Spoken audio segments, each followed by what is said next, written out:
దేవుని మందిరం దీవెన ప్రాంగణం, దేవుని మందిరం దీవెన ప్రాంగణం.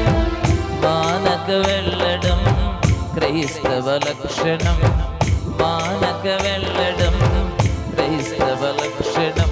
వేచి ఉన్నది ఆశీర్వాదము, లోనికొచ్చిన నీ స్వంతము.